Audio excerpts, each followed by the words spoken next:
Imagine a great capital not surrounded by armies or artillery but by invisible walls of sanctions, financial restrictions, and severed trade routes.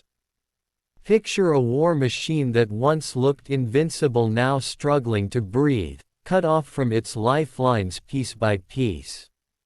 This is the vision General Ben Hodges lays before us when he describes what he calls the Siege of Moscow. It is not a medieval image of ladders against fortress walls, but a modern one where economics, supply chains, and alliances are the weapons of choice. The world is witnessing something unprecedented, a global coalition trying to starve a major power's ability to wage war without setting foot on its soil. And the more we examine the details, the more this metaphor reveals about both the strengths and weaknesses of Russia's position in the 21st century. The first thing that strikes observers about this siege is its external appearance. On the surface, Russia still projects power. The Kremlin's tall towers remain intact, soldiers still march in Red Square during parades, and state media broadcasts triumphant narratives of resilience and victory. For the casual eye, the machine continues to run, perhaps with a few dents but not broken. Yet just as a car can look polished from the outside while rust eats away underneath, Russia's exterior is only a shell. Foreign companies that once filled Moscow's shopping centers have left, leaving gaps where Western brands used to dominate. Once busy energy pipelines feeding Europe are shut down or rerouted, turning Russia's most profitable export industry into a shadow of its former self. Diplomatic visits are fewer, restricted mostly to partners like China, North Korea, or Iran, while many countries that once cooperated now hold Moscow at arm's length. This visible erosion is the surface evidence of the deeper siege taking place within. Inside the war machine, the stress is more severe. Hodges's metaphor of the interior invites us to open the hood of this great engine and examine what keeps it running. Here we find a story of scarcity, improvisation, and fragile adaptation. Russia's industrial base is straining under the weight of constant military demand. Factories that once produced civilian goods are being repurposed to churn out artillery shells and drones.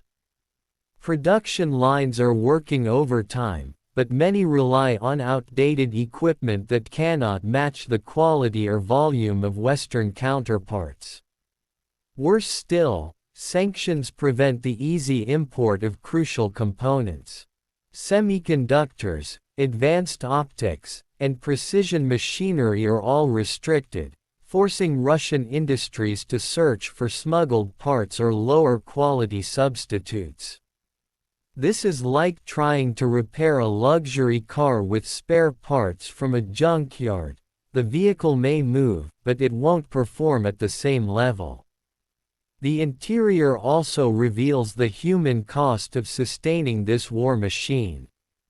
Skilled workers, engineers, and IT specialists have fled in large numbers, unwilling to face conscription or live under tightened political repression. Those who remain face economic hardship, long working hours, and the constant pressure of a state demanding sacrifice. Propaganda holds much of society in line, but beneath the surface there are signs of fatigue. Families cope with the absence or loss of fathers and sons, businesses adapt to shortages, and communities whisper about corruption and inequality in the mobilization process. The government tries to patch over these cracks with slogans of patriotism and control of the media, but every patched hole is a reminder of deeper fractures spreading inside. Performance is the next question. How well does this strained machine actually function in the field? Russia continues to demonstrate capacity for large-scale military action. Its forces still launch missile and drone attacks deep into Ukrainian territory. It can still mobilize tens of thousands of soldiers and deploy them along extended front lines. Yet each of these actions comes with greater cost and declining efficiency. Ammunition stockpiles that once seemed endless are being drained. New tanks rolling off the assembly line are often retrofitted models from storage depots, not fresh designs. Units sent to the front frequently lack proper training or equipment, relying on numbers rather than quality to achieve results. This is comparable to a car engine that once roared with power but now sputters at higher speeds, consuming more fuel for less distance. The machine moves forward, but at the price of wearing itself out faster. To prevent collapse, Russia relies on its safety features. Domestically, repression and censorship act as the airbags of the regime. Independent media is silenced, protests are swiftly crushed, and critics are imprisoned or exiled. These measures don't make the interior more comfortable, but they cushion the impact of internal discontent, preventing it from becoming explosive. Economically, Moscow turns to alternative suppliers. Iran provides drones and technical expertise. North Korea supplies ammunition, and China remains a lifeline for trade in goods not covered by sanctions. These partnerships act as side airbags, not enough to prevent damage but sufficient to keep the system from total breakdown. The most powerful safety feature remains nuclear deterrence. Just as some cars boast an unbreachable security system, Russia's nuclear arsenal ensures that NATO will not directly attack, preserving a protective bubble around Moscow's core. What makes Hodges's analysis stand out from others is his ability to see the conflict in holistic terms. Many analysts focus narrowly on the battlefield, measuring progress by territory gained or lost. Hodges instead invites us to see the war effort as a whole system, political, economic, industrial, social, all interconnected. By framing the situation as a siege, he emphasizes that Russia's vulnerabilities are not just at the front lines but deep inside its infrastructure. He also underscores Europe's central role. Too often, European nations rely on American leadership to set the agenda. Hodges warns that Europe must step forward, develop its own defense strength, and ensure the siege remains effective even if American focus shifts elsewhere.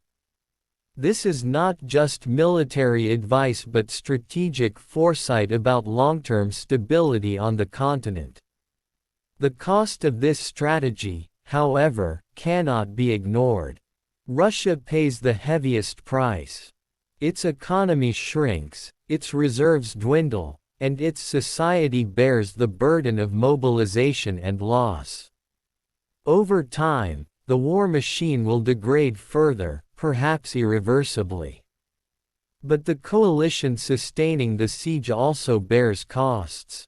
Energy prices in Europe fluctuate, inflation bites into households, and political debates grow louder about how long support for Ukraine can be maintained. In the United States, partisan divides complicate funding and assistance packages. For Ukraine itself, the price is immeasurable: cities in ruins, lives lost, and a future uncertain without constant external support. The siege works only as long as the coalition accepts these costs and maintains unity. The moment divisions widen or fatigue overwhelms will be the moment Moscow finds breathing space again. The conclusion to draw from this metaphor is not one of immediate victory but of endurance. A siege is not a quick strike but a slow, grinding strategy. It requires patience, consistency, and resilience.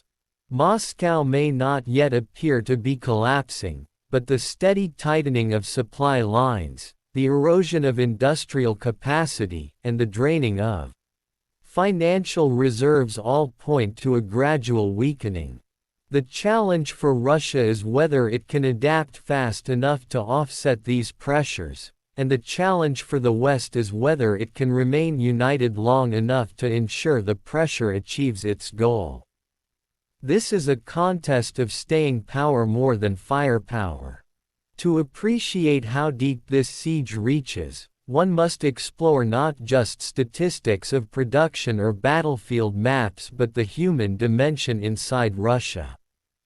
Consider the families of conscripts in remote regions, who send sons to the front with inadequate gear and little training, often returning home in coffins.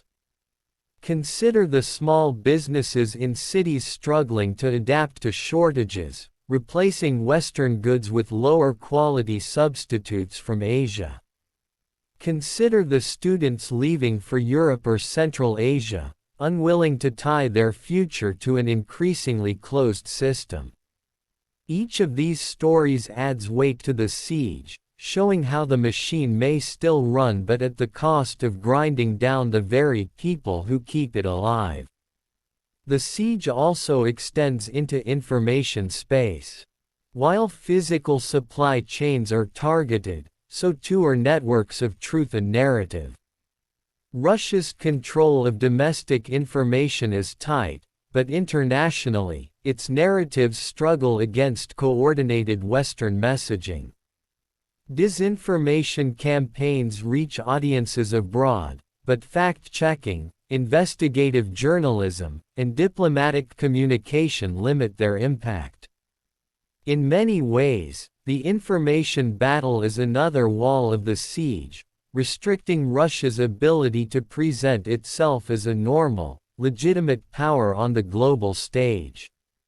Looking forward, the question remains whether this siege will produce the decisive results its architects hope for. History shows that sieges can succeed but also that they can last years, draining both sides. For Russia, adaptation means deeper reliance on China, expansion of domestic production at the expense of civilian industries, and further militarization of society.